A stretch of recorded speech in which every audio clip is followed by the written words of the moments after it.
if you help enough people get what they want, you'll have everything that you want. Right. So that was all our mentality.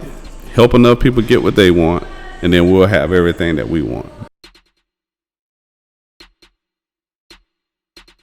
Welcome back, everybody, to another episode of the Dukesday podcast. Today, we got the man himself in the building, Mr. Certified Worldwide, King Bruce Global. How you doing today, my man? Glad to be here, my brother. Yeah. Glad to be here. Blessed. Glad to be here. Thank you for having me. Hey, my pleasure to have you, man. I know we've been planning this for a little minute, and we finally were able to link up. We're not even in the city. We both live in Atlanta. That's crazy. We both live in Atlanta. Pompano Beach. Pompano Beach, recording the podcast. Shout out to the homie Corey for opening up his space and letting us rock out and get this work done. So,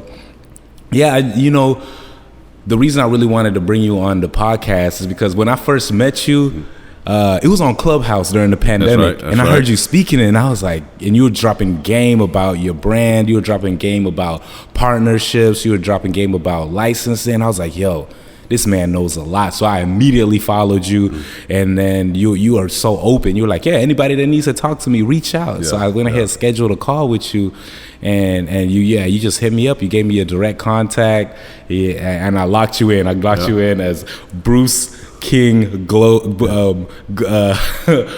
King Bruce Global Fashion Expert. Oh, that was in my phone. To this day, I'm in there. Okay. Yeah, to this day, you in there as that. But yeah, man. So like, after speaking to you, the game that you were able to give me, and I implemented it, and it helped me take my brand to the next level. Awesome. And I know that's what you do for a lot of people. I definitely wanted to have you on here because a lot of people need to understand how to take their stuff to the next level. So I want you to go ahead and introduce yourself to the people, man. Let them know who you are and what you do right now, and then I want to get into your backstory. My name is Bruce King. I'm a serial entrepreneur. I started out, matter of fact, last night we were talking at dinner, and I realized my first business was selling pagers in college. Pagers, satellite pagers. I never had a pager. I never seen a pager. I never touched a pager. Satellite pagers. I had kids, in college putting their payments under my door of my apartment. Wow. Yeah, me and my roommate, we started that business. So, went from there to, graduating from college from Auburn University, then I bought a laundromat, bought a maid service, started doing taxes, had a tax business for years. Just kept doing different things. You've literally been around the block with that. And selling stuff. I did network marketing, built a huge team with a great gentleman that he's still doing big things, Mike Sims, worldwide, huge. And we built a huge prepaid legal team back in the day. But now I got some brands certified worldwide. We got Greek Life Charges. We got Proud HBCU grad. Just doing a lot of different businesses now and helping a lot of other people, with their brands. Yo, that's what's up. All right, so hold on, man. You started with your backstory, being in college selling pages. That just blows my mind because I'm like, how do you sell pages? How do you you became your almost your own broker to provide communication services for people? Like that was your first hustle out the dorm. When I was out the dorm, I was trying to hustle my mixtapes. Tell me about how I got into it. How did that? Viande Pate. This guy named Viande Pate. Shout out to Viande Pate. Matter of fact, him and his wife do great business down in Albany, Georgia, where I'm from, actually. Now, ironically, he lives now where I'm from. Wow. But he hooked me up with it, and then we started, selling the pagers, activating the pagers. I had a separate room in my apartment with a computer. Wait. So you had an apartment-style dorm? You was living good, huh? What were you doing in college? Yeah, I ran track for Auburn. I was on scholarship, so they let me get an apartment. So we had a 3-bedroom. So one of our bedrooms we used as an office, and we used that office as the office for the pager company. Wow. Yeah, you was in straight business mode. Yeah. So where did you get the pagers? How did we bought them. Establish connections. Yeah, Viande Pate was doing it already, and so what I did was establish a partnership with him. Right. Where we would be the ones selling it in Opelika, Auburn area, and he was selling it up in Middle Alabama, and we just was selling them. activating people. Yeah, pages was huge back then. You talking about 95, 96. So pages was like cell phones. Wow. Everybody needed one. Everybody needed a page. Yeah, like if you didn't have a page, you wasn't doing nothing. Dang. Wow. So you went to college on scholarship for track. Yeah. So when did you start running track? At what point in your life did you start running track? Let me see. I was 11 when I started running track. I had a friend that introduced me to track, and he told me to come out and try out for the team. And I did it in the summer times, and it took me everywhere. I went to Europe running track. Wow. Yeah, on the junior national team. Got a scholarship doing it. I never really loved it. I just was good at it. Okay. I never loved it, but I knew it could get me a scholarship. So, and it did. So I didn't want my mother to have to pay for college, and that's real. It worked. It worked. Wow. So, okay, I know going through running. So I used to run a little bit of track. I ran the 800 and I ran cross country and I played soccer. It's like, getting into sports, it teaches you a lot. Yeah. That's one thing that I always learn. So like, throughout because you getting a full scholarship to a D1 school that's something a lot of people dream of. You know what I'm saying? Let alone attain. And like what level of work ethic did you have to put in to get yourself to that point? Like, I know there was a whole bunch of ups and downs through that journey. Yeah. To be honest, I started out doing hurdles when I was little, and I kept hitting the hurdles, and it kept scraping the back of my leg, and I was like, man, I'm tired. I'm not getting all these scars on my leg. So I said, I'll just do the high jump, and which I could jump. They said I could jump, so I started jumping, and it really, I'm gonna be honest with you, it came natural. My daddy was a high jumper. My daddy was a high jumper. My brothers were high jumpers, so. I think it was just in my blood to do it, and it really was not hard. I'm being honest, it was not hard. I think if I would have put more effort into it, I could have been, better. I still hold a freshman record at Auburn. At one point, I held a school record at Auburn. So I was fairly successful at it. But you was the man on campus. Yeah. Well, I don't know about all that, but I do know this.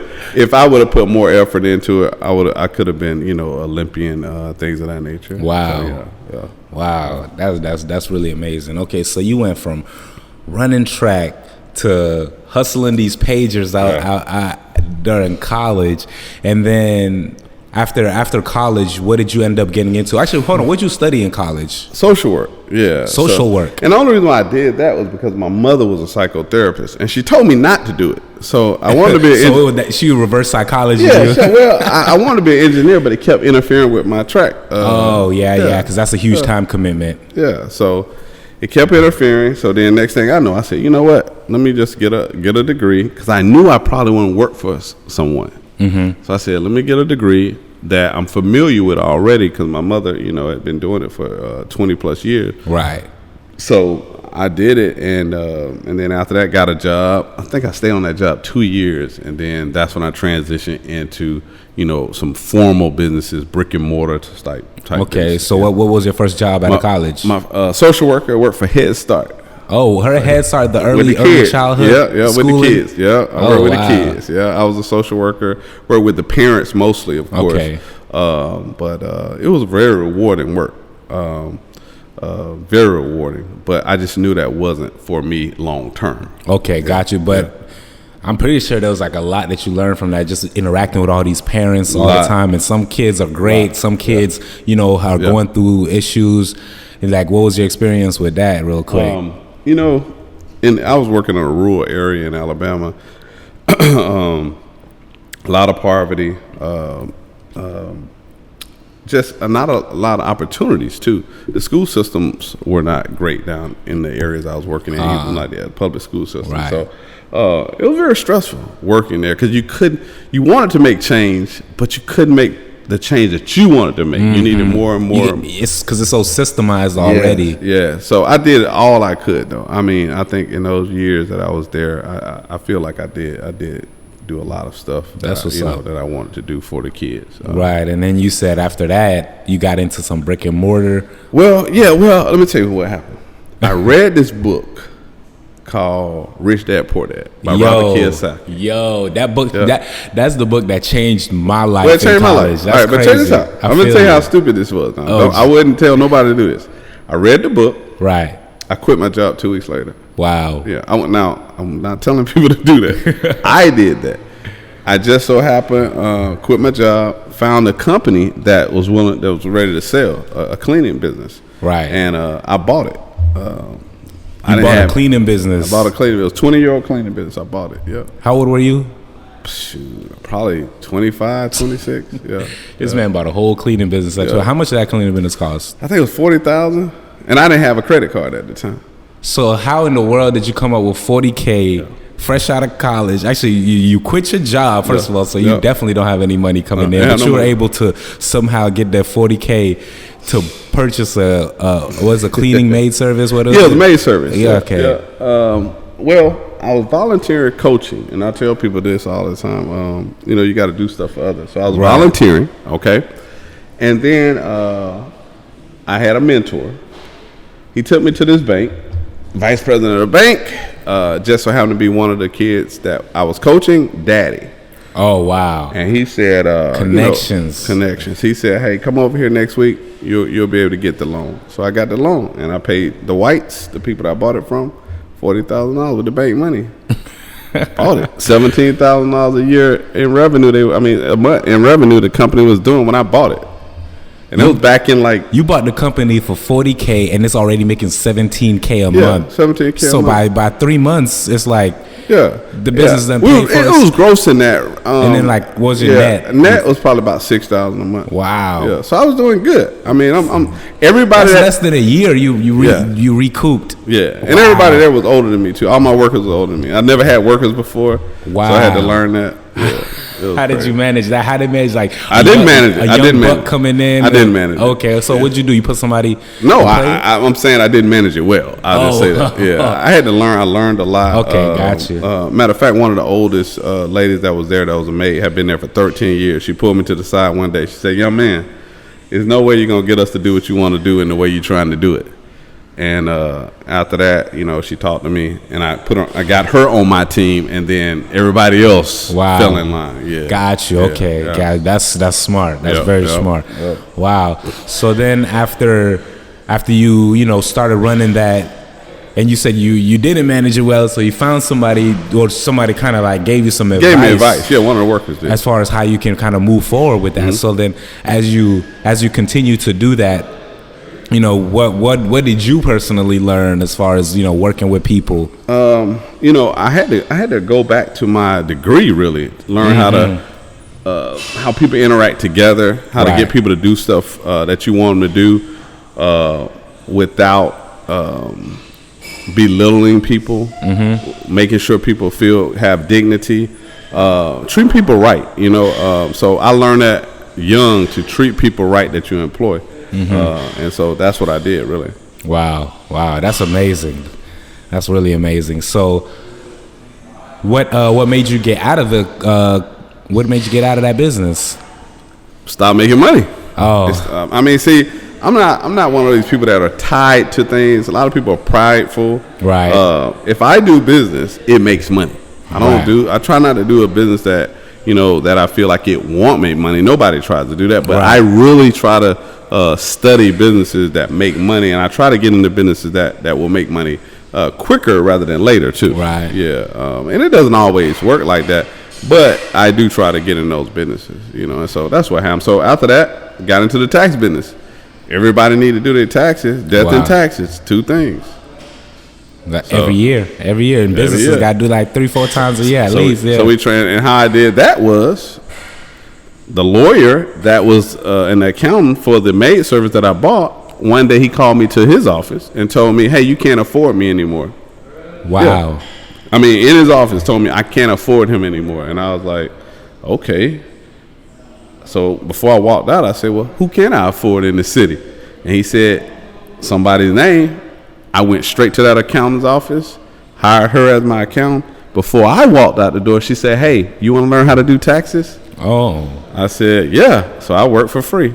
And then that's how I got into the tax business. Dang. Wow. That's exactly how I got into it. But you worked. So at first you was working for free to learn the game. Just to learn it. Yeah. Wow. Yeah. I worked the whole tax season for free. Didn't make nothing. Wow. Yeah. But then you knew everything. You knew the whole game. Yeah, I knew the whole game. She taught me the whole game. So then after you learned that, what did you end up doing? After I learned that, I opened up my own office, and then I started franchising. Oh, word. Yeah, so I had a franchise of them. So I had them, in Alabama and in Georgia. So I started with one, ended up with 13. Hold on, you what? I started with one, ended up with 13 tax offices. In what time period? Probably about 3 years. Dang, you scaled from 1 to 13 locations in 3 years. Yeah, and I did it, instead of using my money to open up all these locations, right. I got people to use their money, but they get the bulk of the money. I just get a small piece. Right. I'd rather have 1% of 100 men's effort than 100% of my own any day. Any day. And that's a key principle right there, man. Yeah. Like, because a lot of people get caught up working in their business. Yeah. They don't get a chance to actually step away and work on their business or even put the people in place that are going to take things to the next level. That's right. So talk a little bit about that, Well, it's a good thing and a bad thing because it actually ended up, hurting me in the end. I'll tell you about that too. But, what you want to do is I always try to say, my biggest thing is, and Mike Sims, I talk about him a lot because he's the one who got me in network marketing. So he's the one that got you what? In network marketing, and really, got me into thinking like this right here, thinking that, if you help enough people get what they want, you'll have everything that you want. Right. So that was all our mentality. Help enough people get what they want, and then we'll have everything that we want. Mm-hmm. So that's what I was doing with my tax business. So I was helping people set up their tax office, and then I got a small percentage. They get the big amount, I get the little amount. But a lot of little amounts add up. Yeah, it adds up. Wow. Yeah. But it did end up hurting though. One of my tax offices in Montgomery, Alabama, which I didn't want to do it there. I didn't want to put the franchise there.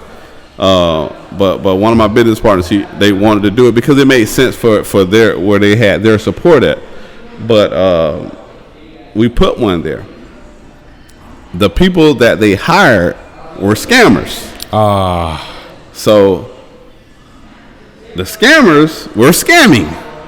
So the feds came. Wow. So the feds wanted me to say that my business partners who hired these young ladies knew that they were doing it. And you wasn't going to sell them out like that? I wasn't going to sell them out. So I ended up doing 3.5 years in prison for that. In the feds, yeah. Yo, what? Yeah. I did not know that. I know you did. I was waiting on this to tell you. I did not know. Yo, as much as you told me, as much as we talked over the past, I wanted to tell you here. Weeks, oh my God, you did 3.5 years. 3.5 years in the feds. Yeah. Because they pinned it on you ultimately. Yeah, because what happened was the girls got more time than I did. They ultimately got 7 years, 8 years. The girls that were doing the scamming. Doing the scammers, but they wanted me to say my franchisees, the people that had that franchise, knew that those girls were doing it, and that wasn't the case. I couldn't say that. That was a lie. Mm-hmm. Yeah, and the tax office that I was personally doing taxes in never got closed the whole time I was in prison. Never got closed. Wow. The one that I personally did taxes in. So it never got shut down even while you were in the feds? Never. No. Yo, this is crazy. All right, hold on, man. What? This is true. So I was going to trial. So I was going to go to trial. I paid a lawyer $50,000, and I didn't know anything about the Fed. I'm innocent. So I'm like, how old were you at this point? This happened in 2012, 2013. Wow. Yeah. So I'm thinking, okay, yeah, you innocent. You paid the lawyer $50,000. You saying he gonna get you out. You straight. But then I heard about the feds. The feds win 98, 99% of their cases. So I said, hold on. So I didn't even know that. Yeah, they don't lose. All right. When they want you, people scared of the feds. Yeah, you don't go to trial. So, well, at least I did. So what I did was I knew my mother was getting up in age. My son, I wanted to make sure I was there for his graduation. My grandmother, older. My daddy had cancer at the time. Right. I wanted to make sure I was out. So I said, hey, told my lawyer, you go tell him I'll do this right here, but I'm not saying anything that's untrue. I'll do this time right here and I'll be back. So we settled on 3.5 years. And I did it. I got out. My daddy died the next month. Oh my God. Yeah, but he waited on me, you know, and he had so much cancer in his body that the doctor asked him one time, like, why are you hanging on so much? Like, because people with less cancer in their body were dead already. Wow. And he had it all over. He said, I'm waiting on my son. And so, I got a chance to see him. So he died the month I got out. Then my grandmother died the next month. Oh my God! And she was real close. Hurt. You know, I was real close to her. I'm sorry to hear all that. To hit you back to back like that, fresh out. Back to back. Yeah, that was tough. And I'm still reeling from a little of those emotional scars of that. Because I'm like, and that's not too long ago. No. It was like I said, I got out in 16. Wow. Yeah. That's when I graduated. That's when I got out of college. Yeah, I remember you told me. Yeah. I got out in November, I think, of 16. My daddy died in December. Yeah. Man. Yeah. Wow. What type of impact did that have on you, like mentally and emotionally, man? You know what? I'm going to be honest with you. Please. Prison is bad. I wouldn't wish it on nobody. Like, I wouldn't wish it on my worst enemy. And let me tell you why. Because you're gone from your family. It's not the time that's in it that's so hard. It's the time away from the people you love that's hard. Right. You get it? Right. You know, your loved ones. So what I learned is, one, you can live off minimal. Right. We had to live, you don't have to have so much, because when I was out, you had all this excess. I learned that, and that's helped me to this day. I read more. I remember in 18, one time I was on lockdown because I was doing a transfer from one prison to another one. Right. I read 18 books in 21 days. You read 18 books in 21 days. That's more than one book a day. Yeah. But I was, it was on lockdown, so I was in there from 23 hours a day. Wow. I only had 1 hour out. How long did they have? Because that's called being in the hole, right? Yeah, but I wasn't in the hole. I was in a transfer. You had when you transfer through this one facility, they do that to you. When you first get there, or something? This is. I was at a prison, and then I was in Atlanta, and then I was going to another prison in Alabama. So for I think 20 days, and you usually don't supposed to be there for like a week, but I was there for like 20 days, 21 days, something like that. That's inhumane. I just read books like all day. Wow. The whole day I read the book and the Bible, books and Bible.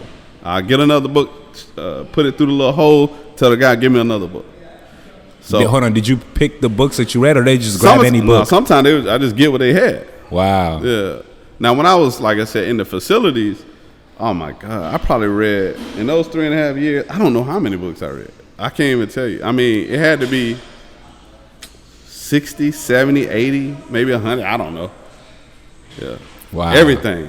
I read everything I could get my hands on. Wow. So yeah. Yeah, you had nothing but time in there. Time. Wow. But people, you can do your time a couple ways. Some people work out a lot, which you do lose weight in there because you're not eating like you're accustomed to.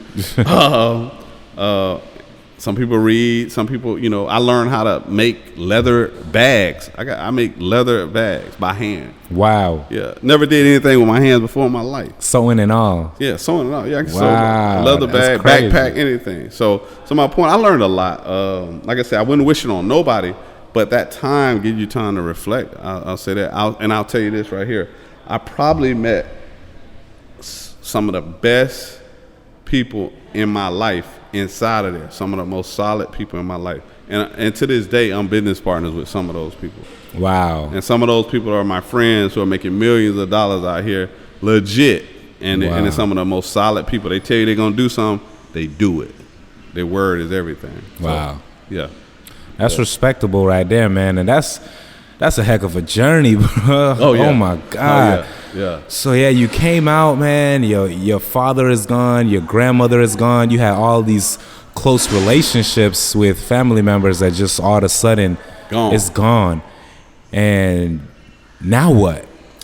I built a relationship when I left with a gentleman. I'm gonna say his name, Larry Underwood, because without him, I wouldn't be where I am right now after getting out. He knew what type of businessman I was, and he was an owner in a big company that most people go eat at. and he put me inside of that company, and now I'm an area partner with that company. I'm a partner with that company, and it's a company that everybody eat at, you know.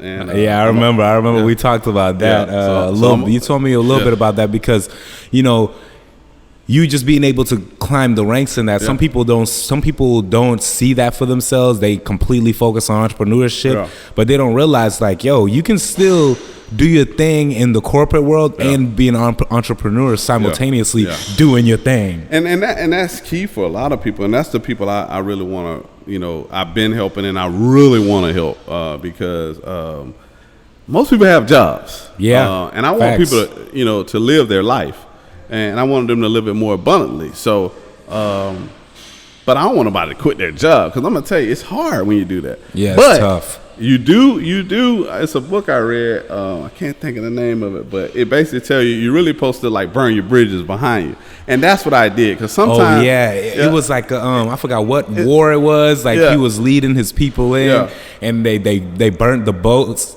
I know what you're talking about too. But it's a book. I don't know if it's the Prayer of Jabez, but anyway, it basically just tell you, you know, some people, you can burn your bridges behind you, so you won't have a return path back to what you came from. I see what you're saying. You get it? Yep. And some people need that. And at that time, back in the day, I needed that. Like right now, I don't necessarily need it, but at some point, I'm gonna do it. Right. That makes sense. I'm gonna do it. I feel that. Because I mean, I've had friends now who've done it, and it always worked. I hadn't seen it not work. Nah, I feel you. Like even in my situation, it worked out. You know, I stopped. You did it. Yeah, stopped corporate back in 2019, and like ever since then, just been. Yeah. What if you were still at that place, sitting in the cubicle or talking? God. I mean, come on, man. Yeah, you wouldn't be in Pompano Beach right now. Definitely not. Chill, having a good time. Yeah, man. So okay, you got to that point, but now you running multiple different brands. Yeah. While you're still doing the corporate. Yeah. So tell me a little bit about, like, how you know, what was your mentality working in corporate? What was your mentality as you moved up through the ranks to get to where you're at now, amidst continuously building, or like what was the time frame between you working there? When did you start building your own brands up? Probably after about a year, I think. What year was that? Probably like 2017. 2017. Because I had a goal inside that I was going to come out and sell those bags, and I was going to license them with different fraternities and sororities. That was my goal. All right, that was my goal. But it was going to be the leather bags. I still got those licenses, but it just went with the leather bags. We created other products. Matter of fact, the first product was leather. It was a leather charging cable. So it was leather.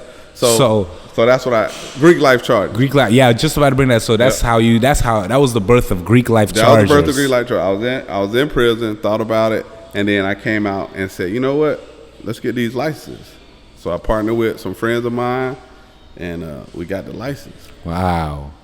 So like how do you even go about getting licensed? Because to me, I'm like, oh, these are big organizations. They, like, if I send them an email, they're never gonna respond to me. Like, sometimes people have those thoughts. So I have those thoughts. Like, come on, they don't care about little old me. I'm just making thank God T-shirts. You know, do they really care? So like, how do you even broker that? How do you get in touch with the right person? See, me, I go through the path of least resistance. So all my partners are in the Divine Nine. I'm the only one that's not. Wow. So I knew if I got them, they could get it easier because they're in the organization.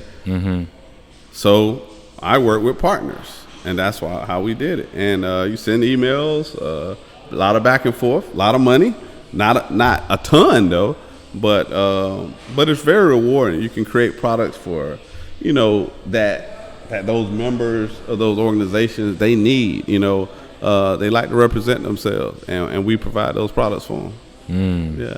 Wow. Well, wow. So it's like an entire whole process. I'm gonna have to bring you on a whole nother episode. Yeah, because that license is a big deal. The license is something that people don't do a lot. I'm gonna give you just one illustration of it. You got Disney World. They license their products, meaning people can make products, and you have to get the license from Disney World. So like a Mickey Mouse doll or something. Somebody made that product. Disney World didn't make that product. But the biggest one I like to always talk about is New Era caps. The baseball caps. Yeah, because they got licenses with every single team. All they do is make a cap. That's all they make. All right.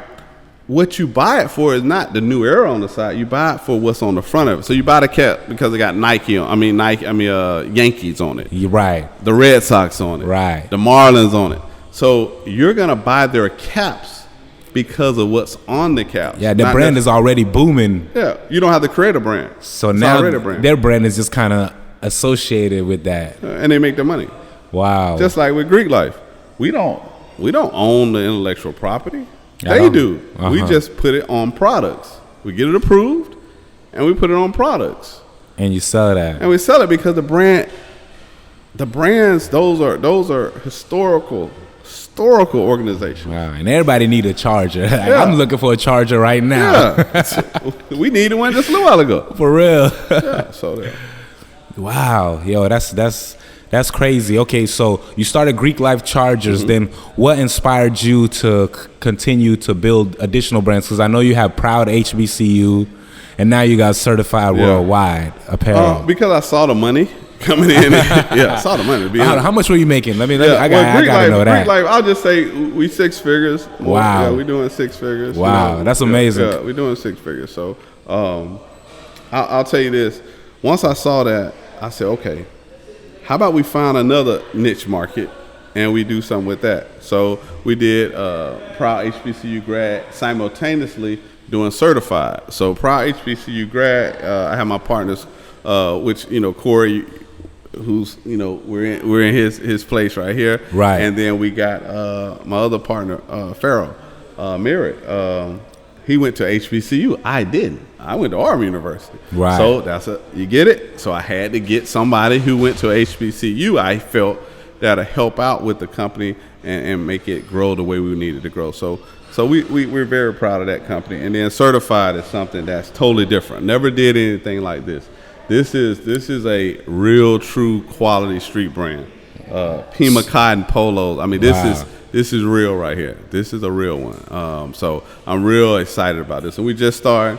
I got some awesome partners. Matter of fact, one of my partners I was in prison with. Oh wow. Yeah. One of my partners, and he's a phenomenal partner. Another partner I met through him. But this brand right here, we will bring this brand. It's not FUBU, it's not Shunjun, but I'll tell you this right here. We're gonna make this brand right here do what those brands did back in the day. Wow. We bringing the culture, bringing nice quality clothing back. That's what's up. That's what's up. So that's what really is setting Certified Worldwide separate from most brands that's out there. Yeah, most brands, you can't. I mean, I'm not saying you can't do it, but it costs a lot to make a Pima Cotton shirt. Right. You got to get. So what's special about that? Pima Cotton comes from Peru. So and that it's just it's a better feel, better quality. Right. It's just different, and and we're trying to bring that luxury, affordable streetwear brand. Right. Now, it won't be if you bought any kind of Louis Vuitton, Balenciaga, Gucci, you paying for this same polo, Pima Cotton. You're paying $500, $600, $700 depending on which brand.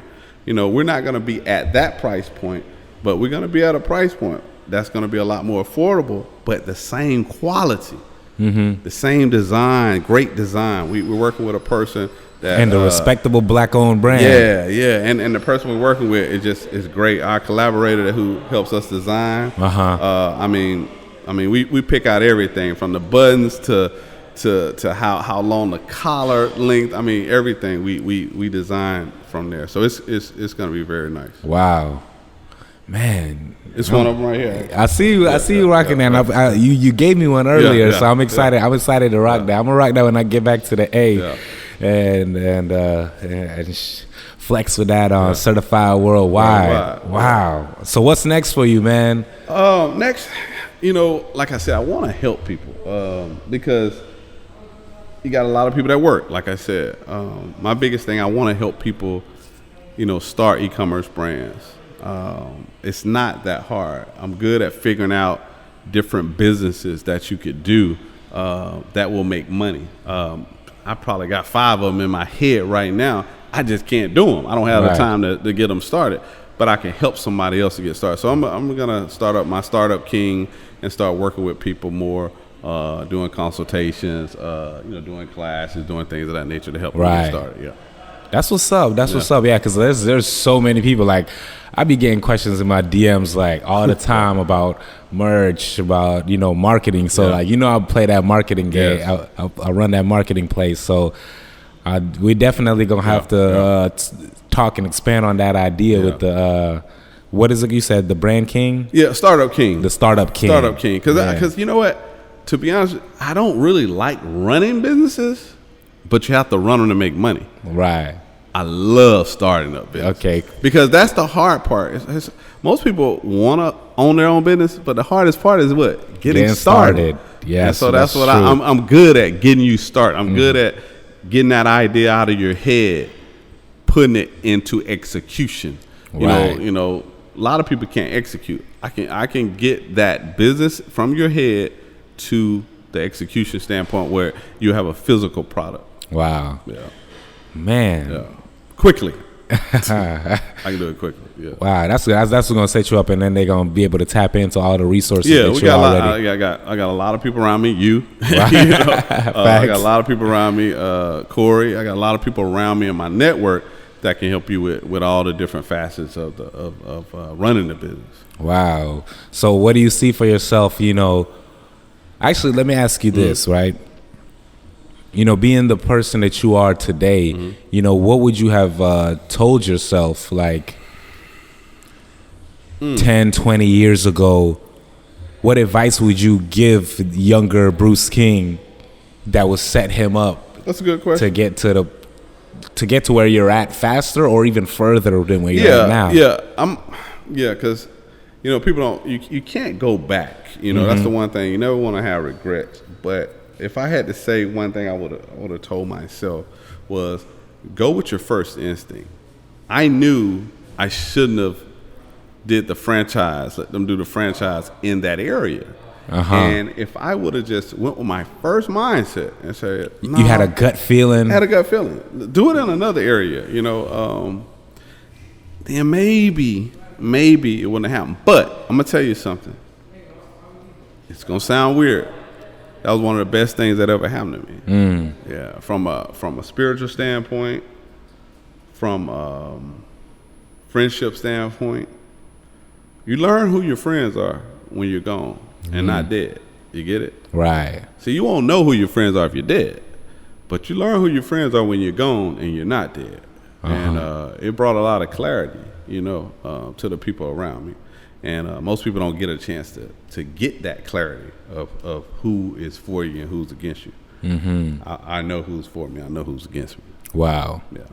Wow. And then, in 10, 20 years, where do you see yourself? Shoot. Down here in Florida. Doing more of this. Right. Having hundreds, hopefully thousands of people that said that, hey, Bruce King helped me start my business. He changed my life. He helped my kids go to private school or go to college here, or we paid for their college cash, or we whatever. We bought that house. We had the money to put the down payment on that house. We didn't have to worry about that, because that's what I was doing before I went in, Right. I mean, people were actually doing those things. And that's my legacy that I want to leave, because I want to continue on with that. Because that makes, like I said, If you help enough people get what they want, you have everything you want. Say that again. That's a bar right there. Say that again. You help enough people get what they want, you have everything you want. Y'all heard it, man. Y'all heard it here, man. Bruce King, Mr. Global, worldwide, certified worldwide. I appreciate you, man. For having I appreciate me, man. you. I appreciate you coming onto the podcast. I appreciate you sharing your knowledge, sharing your story, bro. Getting, opening up because that's certain parts of, your story. Some people refrain from sharing certain parts of their own stories. So I appreciate you coming up here, being an open book, man, because I know there's a lot of people out there who, somebody might have got caught up with the wrong people who are doing the wrong things and ended up somewhere they didn't want to be, and then to be able to see somebody like yourself, go through those struggles, overcome all those obstacles, face that adversity, but yet still be able to come out on top, still be a man of integrity, and a successful businessman that not just helps themselves but helps others. Like you helped me, you know what I'm saying? Like, and you continue to help me as well. So, I'm more than happy to have brought you on here, and I'm really happy that we can, be able to kind of break your story on the Dukesday podcast. Yeah, we broke it here. If you don't tell your story, somebody else will. And guess what? They're gonna tell it wrong. Right. And they're gonna tell it inaccurate. So I wanted to tell my story the correct way and the truth. Right. Well, hey, man, I appreciate you. Thank you for coming on here, my brother. Thank you, my brother. Yes, sir. Y'all got it here, man. It's the Dukesday podcast. Appreciate y'all for watching. Make sure you like, comment, subscribe, and share this with somebody who can get motivated by this story, because at the end of the day, we have to continuously inspire each other, motivate each other. We have personal experiences that other people don't have, so just being able to share that can help somebody avoid, some adversity that they shouldn't have to face in their life. So appreciate y'all tuning in. It's Dukesday podcast. We out. Peace.